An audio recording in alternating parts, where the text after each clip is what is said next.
Wind is just howling through here, and yet we're getting a workout because we have this glider.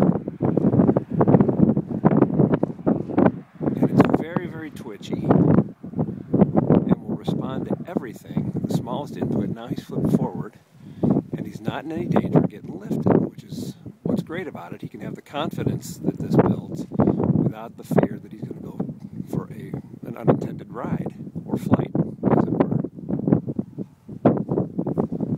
Okay, try to get that thing to be rock solid above your head, even in this wind. That's what we're after.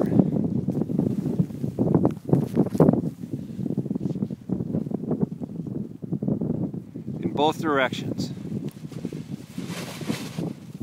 Good recovery.